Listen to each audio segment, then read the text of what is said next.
CBSITI के YouTube channel में आप सभी का स्वागत है। चैनल को सब्सक्राइब करें और बेल आइकन का बटन प्रेस कर दें।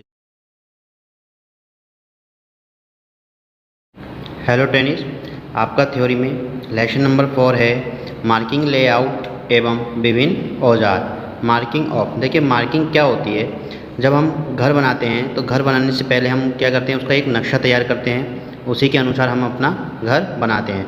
ठीक उसी तरह से फिटर जब कोई जॉब बनाता है तो उस जॉब को बनाने से पहले क्या करते हैं, हम उस जॉब पर मार्किंग करते हैं। ठीक है, मार्किंग करते हैं जिससे हमें ये पता चल जाता है कि हमारा कितना जॉब में मेटल हमारा कितना एक्स्ट्रा है और कितना हमें उसमें रिमूव करना है। और उस जॉब को जॉब को जैसे जब फिनिश किया जाता है तो उससे हमें पता रहता है कि हमें इसको यहाँ तक फिनिश करना है। ठीक है, मार्किंग ऑफ, देखिए मार्किंग ऑफ फिटर का मुख्य कार्य किसी भी धातु खंड पर या जॉब को तैयार करने के पूर्व उस पर मार्किंग करना होता है, क्योंकि मार्किंग जितनी अधिक यथार्थ होगी जॉब उतना ही अच्छा बनेगा तथा उसके अस्वीकृत होने की संभावना भी उतनी ही कम होगी। वास्तव में मार्किंग निम्न उद्देश्यों के लिए की जाती है।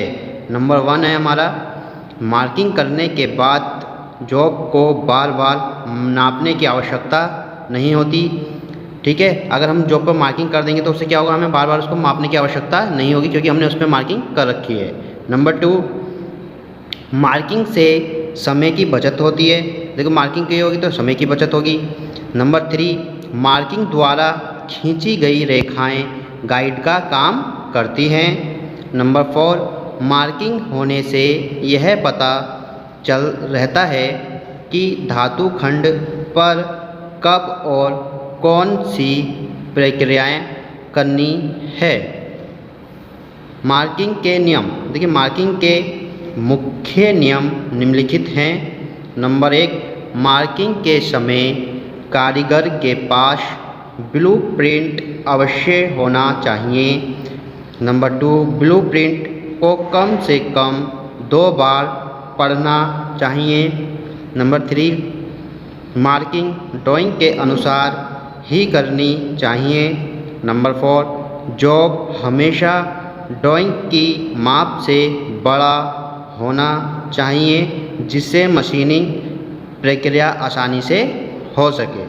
नंबर 5, ज़्यादा गहरी पंचिंग नहीं करनी चाहिए। नंबर 6, वृत्त या चाप खींचने के लिए डिवाइडर या ट्रेमल का प्रयोग करना चाहिए। नेक्स्ट हेडिंग है हमारा इसमें मार्किंग की विधियाँ, मेथड्स ऑफ मार्किंग। जॉब पर मार्किंग संबंधी मुख्य विधियाँ निम्नलिखित हैं। नंबर 1 है इसमें सेंटर लाइन विधि। यह तरीका वहाँ पर प्रयोग में लाया जाता है जहाँ पर टेढ़े मेढ़े कार्यों पर मार्किंग करनी हो जिसका कोई भी सिरा फिनिश न किया गया हो।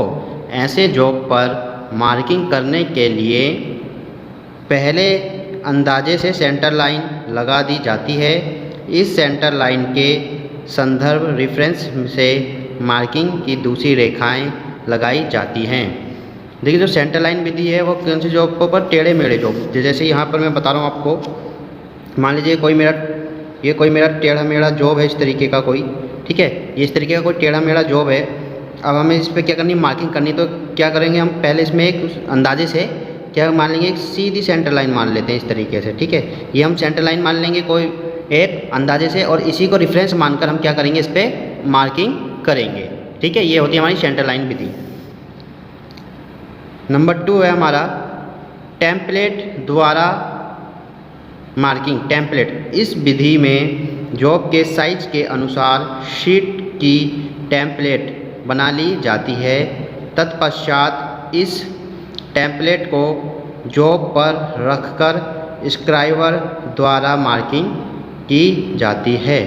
ठीक है, देखिए टेम्पलेट क्या हो गया, मान लीजिए कोई हम जॉब बना रहे हैं तो हम क्या करेंगे, उस जॉब कोई भी जॉब बना रहे हैं हम तो उस जॉब की क्या करेंगे, एक आकृति हम एक शीट पे क्या करेंगे, उसको बना लेंगे।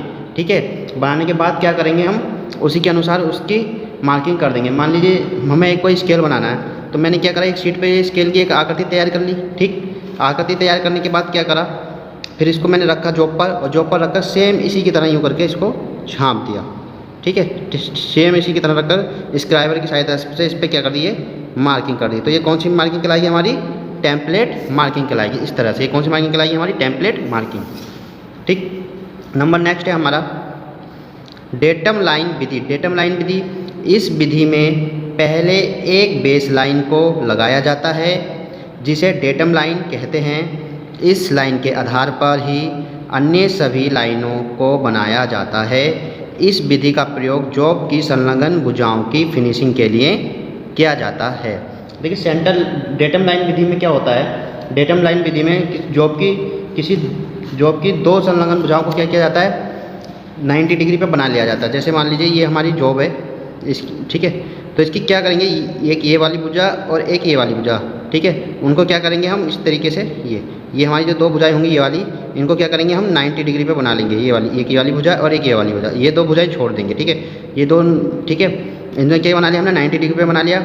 90 डिग्री पे बनाने के बाद में इसमें क्या होगा कि पहले एक आधार लाइन खींच ली जाती है। ठीक है, इस तरीके से कोई एक आधार लाइन खींच लेंगे जिसे हम डेटम लाइन कहते हैं। इसी को आधार मान करके हम अन्य मार्किंग रेखाएं इस पर खींचेंगे। ठीक है, नंबर नेक्स्ट आता है हमारा मार्किंग करते समय सावधानियाँ। मार्किंग करते समय देखिए क्या क्या सावधानी होनी चाहिए। नंबर 1, मार्किंग शुरू करने से पहले ड्राइंग को भली भांति पढ़ लेना चाहिए। ठीक है, कोई भी ड्राइंग दी है तो पहले क्या होता है उस ड्राइंग को समझिए, तब आप अपनी मार्किंग शुरू कीजिए। अगर ड्राइंग को बिना समझे आप बनाएंगे तो क्या होगा, वो खराब हो जाएगा। नंबर 2, मार्किंग में प्रयुक्त स्क्राइबर नुकीला व कठोर होना चाहिए जिससे पतली व स्पष्ट रेखा अंकित हो। नंबर 3, मार्किंग को पक्का करने से पहले दोबारा से मार्किंग को चेक कर ले। नंबर 4, सेंटर पंच से निशान स्पष्ट लगाने चाहिए। नंबर 5, बिंदु लगाते समय पंच को ठीक लंबवत रखना चाहिए तथा बिंदुओं की गहराई समान होनी चाहिए। मार्किंग लेआउट संबंधी औजार। मार्किंग लेआउट रिलेटेड टूल्स, ये औजार निम्न प्रकार के होते हैं जो हमारे मार्किंग लेआउट में औजार प्रयुक्त होते हैं, निम्न प्रकार के होते हैं। Number 1, marking of table. Number 2, surface plate. Number 3, angle plate. Number 4, straight edge. Number 5, V block. Number 6, scriber. Number 7, divider. Number 8, trammel. Number 9, jenny callipers. Number 10, marking scribing block. Number 11, punch. Number 12, parallel block. अब हम इसमें सबसे पहले बात करेंगे marking of table. देखिए marking of table, इसके ऊपर मार्किंग करने वाले टूल और जॉब को रखकर मार्किंग की जाती है। इसकी बनावट यह वर्गाकार या आयताकार आकार की कास्ट आयरन की प्लेट होती है। बहुत पूछा जाता है मार्किंग टेबल किसकी बनी होती है, हमारी कास्ट आयरन की होती है, जिसके MS यानी कि माइल्ड स्टील के बने स्टैंड के ऊपर फिट किया रहता है। जिसे जो होता है MS यानी कि माइल्ड स्टील के बने स्टैंड पे क्या होता है, इसको फिट किया होता है। नंबर 2 आता है हमारा सरफेस प्लेट। सरफेस प्लेट यह कास्ट आयरन की ढली हुई प्लेट होती है जिसे किसी मेज पर रखकर प्रयोग किया जाता है। सरफेस प्लेट कई साइजों में उपलब्ध रहती है, परंतु साधारणतः 50 × 50 सेंटीमीटर स्क्वायर तथा 100 × 100 सेंटीमीटर स्क्वायर की प्लेटें प्रयोग में लाई जाती हैं। इसकी मोटाई 2.5 सेंटीमीटर से 7.5 सेंटीमीटर तक हो सकती है। सरफेस प्लेटों को निम्न प्रकार वर्गीकृत किया जा सकता है। नंबर 1, पदार्थ के आधार पर। नंबर 2, उपयोगिता के आधार पर। अब हम बात करेंगे पदार्थ के आधार पर। पदार्थ के आधार पर मटेरियल के अनुसार, यानी पदार्थ को इंग्लिश में कहते हैं मटेरियल के अनुसार सरफेस प्लेट निम्नलिखित होती हैं। Number 1, cast iron surface plate. यह क्लोज्ड ग्रेन कास्ट आयरन से बनाई जाती है। इसकी दो साइडों पर एक दूसरे के विपरीत 2 हैंडल लगे होते हैं। बड़े साइज की सरफेस प्लेटों को स्टैंड पर फिट किया जाता है। Number 2 granite surface plate. Granite surface plate यह एक प्रकार के पत्थर से बनाई जाती है जिसे ग्रेनाइट कहते हैं। इस पर जंग नहीं लगता और ऊष्मा व ताप का भी कोई प्रभाव नहीं पड़ता। नंबर 3 ग्लास सरफेस प्लेट यानी कि कांच की सरफेस प्लेट। यह शीशे की बनी होती है जिसका प्रयोग छोटे कार्यों के लिए किया जाता है। ठीक है। विवरण स्पेसिफिकेशन। कास्ट आयरन सरफेस प्लेटों को उसकी लंबाई, चौड़ाई, ग्रेड और इंडियन स्टैंडर्ड नंबर के अनुसार निर्दिष्ट किया जाता है। जैसे surface plate cast iron 2000 × 1000 mm grade 1 IS 2285। ठीक है, इंडियन स्टैंडर्ड नंबर हो गया ये उसका। ग्रेड सरफेस प्लेट प्रायः ग्रेड 1, 2 व 3 में पाई जाती है। अब हम बात करेंगे नंबर 2 उपयोगिता के आधार पर सरफेस प्लेट। उपयोगिता के आधार पर सरफेस प्लेट निम्न प्रकार की होती है। Number 1 workshop surface plate. Workshop surface plate इस प्रकार की सरफेस प्लेट प्रायः वर्कशॉप में साधारण कार्यों के लिए प्रयोग में लाई जाती है। इस सरफेस प्लेट की शुद्धता 0.025 mm होती है। बहुत पूछा जाता है वर्कशॉप प्लेट की शुद्धता कितनी होती है, 0.025 mm। और जो हमारा पदार्थ के अनुसार कितनी होती है हमारी सरफेस प्लेट, तीन होती हैं। वो होती है हमारी कास्ट आयरन की सरफेस प्लेट, ग्रेनाइट की और ग्लास की। और जो हमारी किस पे जंग नहीं लगता, हमारा ग्रेनाइट की जो पत्थर की बनी होती है उसमें का प्रभाव नहीं होता। और ऐसी हमारी वातावरण का किस पे प्रभाव नहीं पड़ता, हमारा जो कांच की बनी हुई होती है। ठीक है, सरफेस प्लेट। नेक्स्ट है इंस्पेक्शन सरफेस प्लेट यानी कि निरीक्षण सरफेस प्लेट। इसका प्रयोग वर्कशॉप सरफेस प्लेट को चेक करने के लिए किया जाता है। जो वर्कशॉप की सरफेस प्लेट होती है उसको चेक करने के लिए इंस्पेक्शन सरफेस प्लेट का प्रयोग किया जाता है। इसकी शुद्धता वर्कशॉप सरफेस प्लेट से अधिक होती है जो कि 0.0025 mm होती है। Number 3 master surface plate. यह सरफेस प्लेट बनाने वाली फैक्ट्री में प्रयोग में लाई जाती है। इसको किसी भी सरफेस को ट्रू करने के लिए किया जाता है। इसकी शुद्धता 0.0025 mm होती है। नेक्स्ट नंबर 3 है हमारा एंगल प्लेट यानी कि किसी जॉब को सहारा देने के लिए बनाई गई कास्ट आयरन की प्लेट को एंगल प्लेट कहते हैं। ठीक है, यह 90 डिग्री के कोण में बनी होती है। इसमें आयताकार ग्रूव कटे होते हैं जिसमें जॉब को नट बोल्ट की सहायता से कसा जाता है। इसका साइज लंबाई, चौड़ाई, मोटाई से दिया जाता है। यह 1 व 2 ग्रेड में पाई जाती है।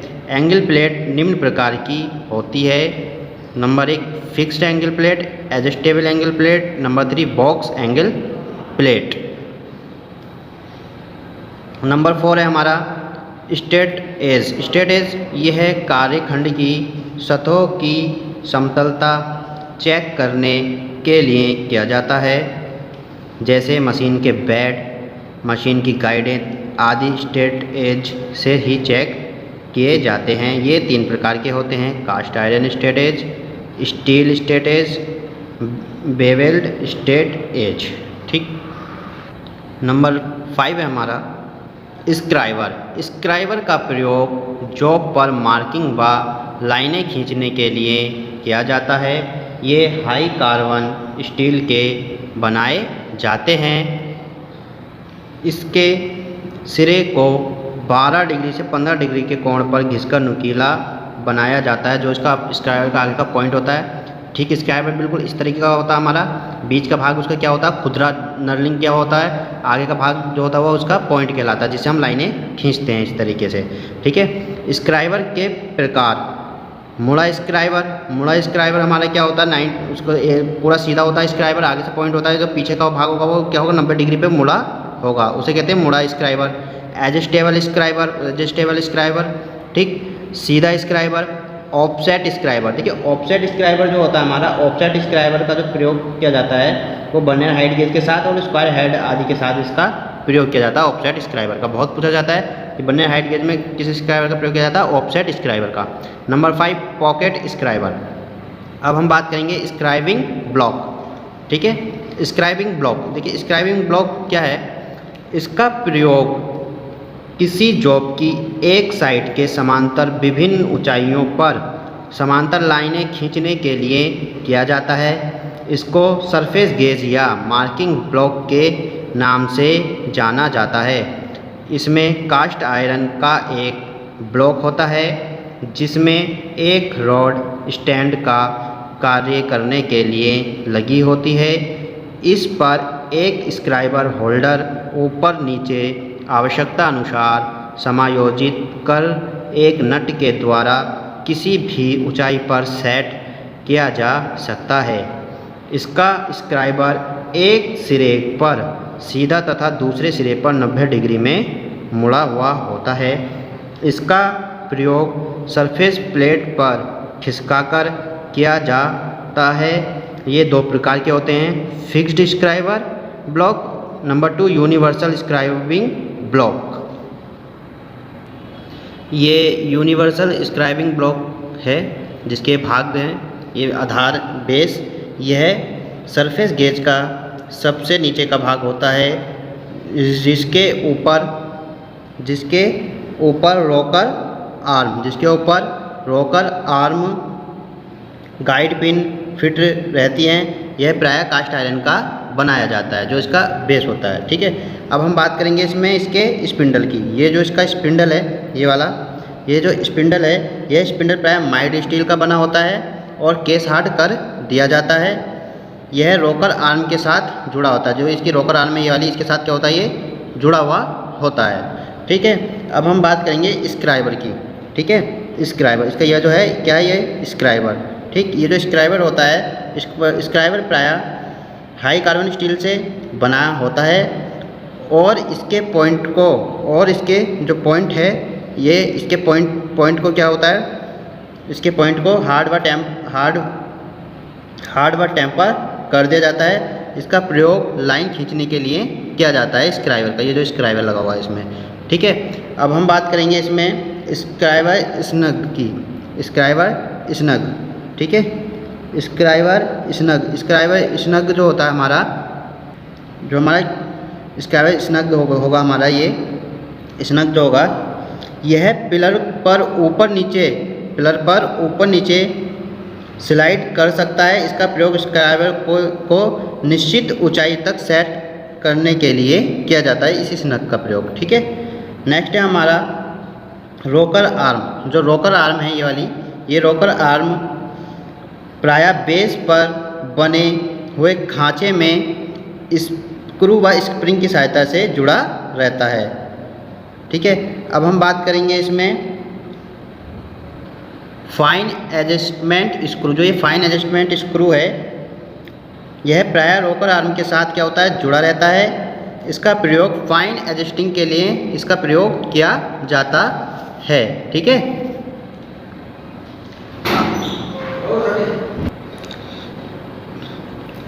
इसमें वी ग्रुप कटा होता है। गाइड पिन क्या होती हैं? ये स्टील की बनी हुई पिनें होती हैं जो कि बेस के साथ जुड़ी रहती हैं। इनको ऊपर नीचे एडजस्ट किया जा सकता है। जब सरफेस प्लेट के किनारे से या मशीन के बेड के किनारे से समांतर लाइनें खींचनी हो तो गाइड पिनों का प्रयोग किया जाता है।